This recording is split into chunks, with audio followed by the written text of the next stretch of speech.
January 1945. An armored assembly area near Bastogne, Belgium. The Ardennes forest is a world of bone-chilling white and lethal silence. Snow blankets the hulls of heavy machinery, turning the landscape into a monochromatic trap where anything dark is a death sentence. A column of American Sherman tanks sits idling in the slush. Most of the vehicles are smeared with crude white bucket paint or draped in stolen bedsheets to blend into the frozen horizon. But one section of the line remains stubbornly, dangerously different. A row of olive drab tanks stands out like ink blots on a fresh sheet of paper. Their commander stands on a turret, looking at the camouflage as if it were a stain on his honor. He issues a final, sharp refusal to hide his steel from the enemy. It is a decision that will cost lives within the hour. It is also a decision that George S. Patton will meet with a punishment that turns a commander's arrogance into his own target. This is the story of a commander whose pride made his men targets, and the general who taught him that vanity is no substitute for a layer of paint. Before we continue, make sure you subscribe. We tell the World War II stories that show what happened when ego outranked experience. By joining us, you help preserve the history of those who faced the impossible on the front lines. Sergeant First Class Victor Pelletier was 30 years old and hailed from the quiet, snowy hills of Burlington, Vermont. He was a man who understood the winter. Before the war, he had been a woodsman, a person who knew that in the forest, if you wanted to survive, you had to move like a shadow. He had been through the fire of North Africa with the 1st Armored Division, where he learned that the desert was a cruel teacher. Twice in Tunisia, his crew had survived because they had spent hours caking their tank in mud and dust until it disappeared into the ridge lines. He had a wife and a young son waiting for him back in Vermont, and he intended to see them again. Pelletier was a practical soldier who saw a tank not as a monument to glory, but as a tool that needed to stay hidden until it was time to strike.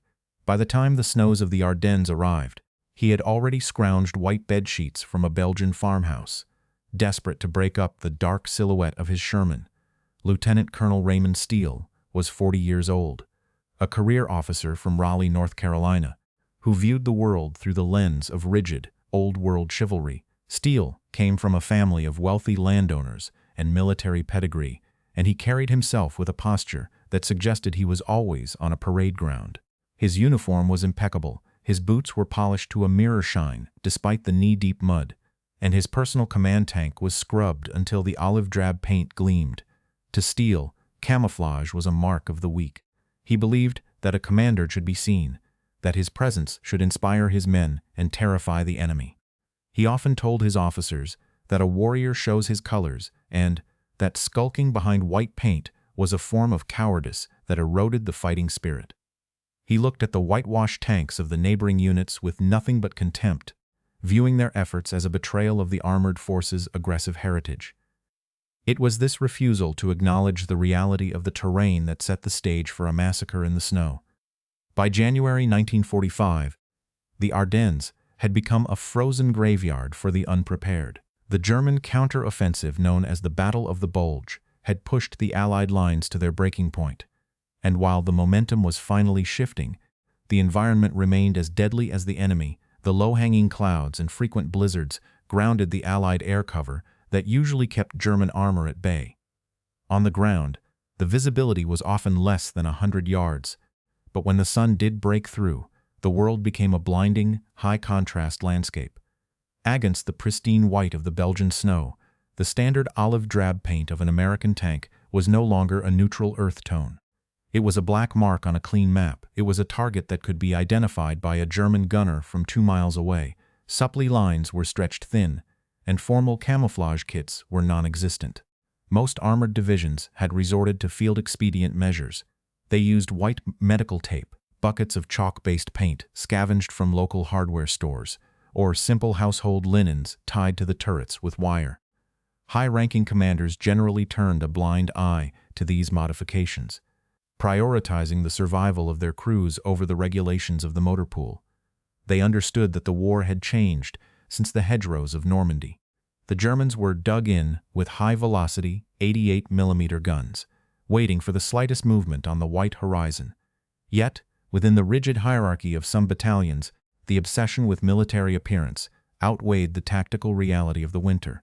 In these units, the adherence to a polished image became a fatal liability. The order had gone out across the sector to blend in or die. But for the men under the command of those who viewed camouflage as a lack of courage, the arrival of the morning sun meant the start of a tragedy. Sergeant Pelletier stood by the side of the road, watching his men try to scrape the dark Ardennes mud off their Shermans. He held a bundle of white bedsheets under his arm like a hidden treasure. He approached the battalion command tent, where the air was thick with the smell of expensive tobacco and fresh coffee. He found Lieutenant Colonel Steele standing over a map table, his uniform crisp enough to belong in a Washington ballroom. Pelletier cleared his throat and stood at attention. "Sir, the men are asking about the whitewash again. We have the materials ready, and the sheets can be wired to the turrets in 10 minutes. Steele didn't look up from his map. He adjusted a small brass divider with a gloved hand. "We've discussed this, Sergeant. My tanks don't hide like frightened rabbits in the brush." Pelletier took a half step forward, his voice low. "Colonel, with all respect, the division next to us is fully whitewashed. They're nearly invisible against the tree line. We look like a funeral procession on this snow. It's a 3-mile advance across open fields." Steele finally looked up, his eyes cold and dismissive. "Camouflage is for the infantry, Sergeant. It's for men who crawl in the dirt because they lack the steel to stand tall. An armored battalion is a hammer. You don't hide a hammer, you swing it." Pelletier felt the heat rise in his neck. "Sir, the Germans have 88s tucked into those ridges. If we go out there in olive drab, we're just silhouettes. We're giving them target practice." Steele slammed his hand onto the table, rattling the coffee mugs. "Enough. You will remove those sheets from your vehicle immediately. I will not have my battalion looking like a laundry line in a Belgian slum. A warrior shows his colors, Sergeant. If you're too afraid to be seen by the enemy, perhaps you belong in the rear with the quartermasters." Pelletier stiffened, the insult stinging worse than the freezing wind. "I'm not afraid of the enemy, sir. I'm afraid of losing good men for no reason." Steele pointed toward the door. "Get out. That is a direct order. Any tank found with white paint or linens will result in the commander facing a court-martial for destruction of government property and cowardice."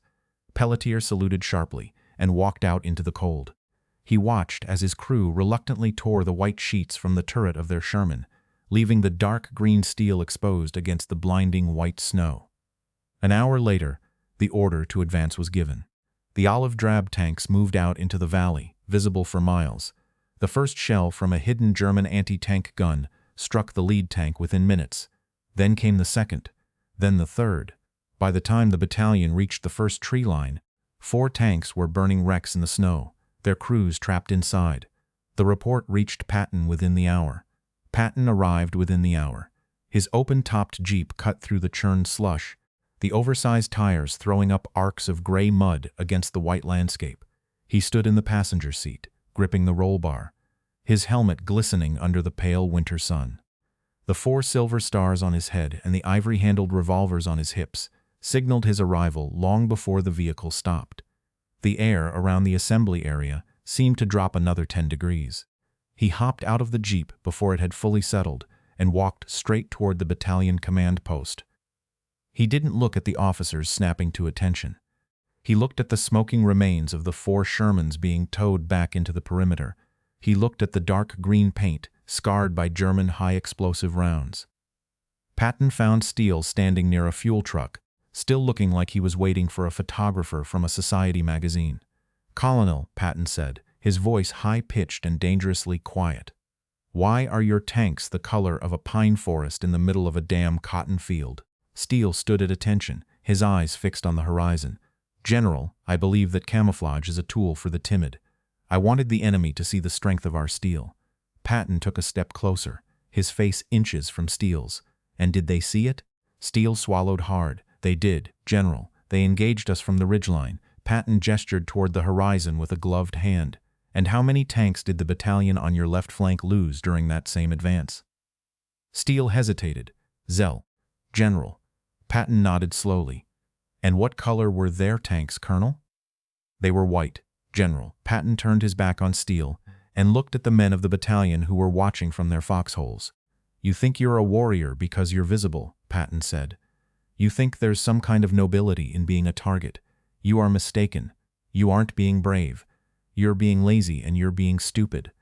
A commander's first duty is to his mission, and his second is to the lives of the men he leads.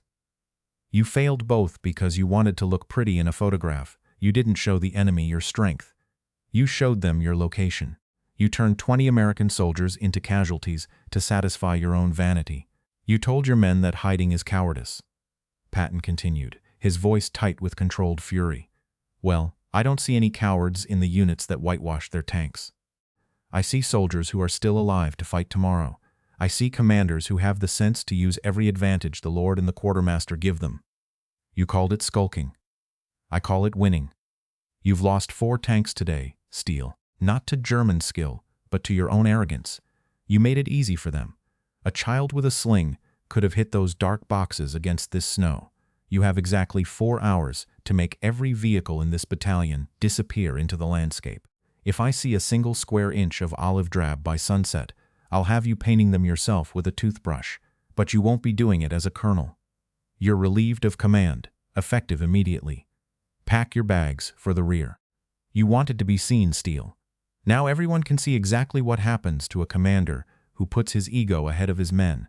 The order for the whitewashing began before Steele's jeep had even left the perimeter.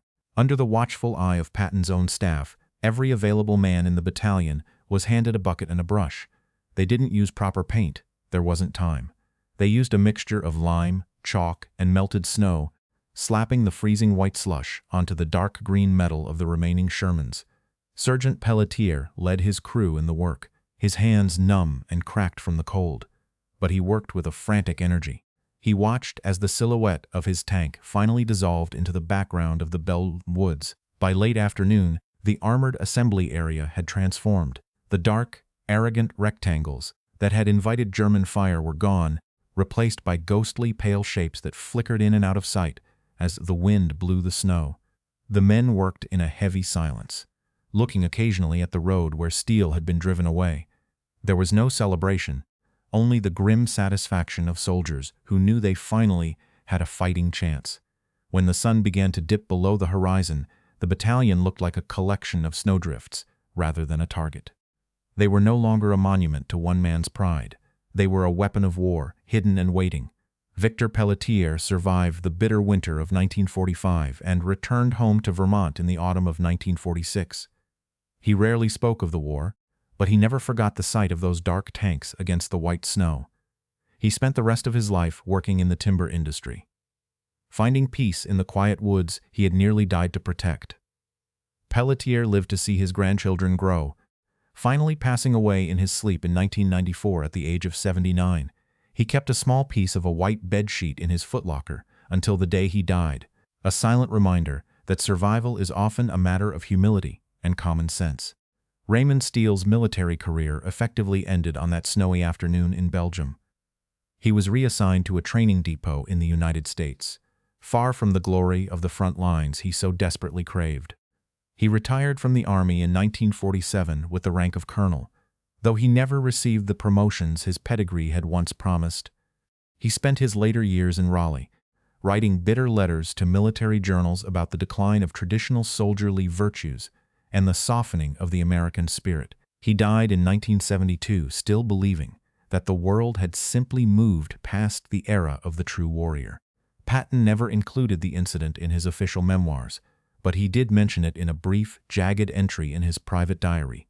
He wrote that a leader who cannot adapt to the terrain is a bigger threat to his own men than any enemy battery. He believed that the 4 tanks lost that day were a sacrifice to a man's vanity, a price he was never willing to pay. To Patton, the war was a series of problems to be solved, and he had no patience for those who treated the lives of soldiers as secondary to the polish of their boots. Some historians have argued that Steele's refusal was a product of a specific era of American military training that emphasized aggression over concealment, suggesting his actions were a tragic adherence to outdated doctrine rather than simple malice. They contend that the rapid transition from desert to winter warfare left many officers psychologically unprepared for the nuances of European terrain. Others argue that the incident stands as a definitive indictment of toxic leadership, where personal vanity is allowed to override tactical reality and the lives of subordinates. They see Patton's intervention not just as a correction of a mistake, but as a necessary reassertion of professional standards.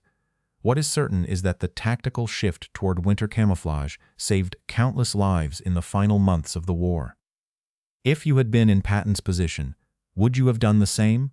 Or would you have simply issued a formal reprimand? Let us know in the comments. And if you want more stories about what happened when ego outranked experience, make sure to subscribe.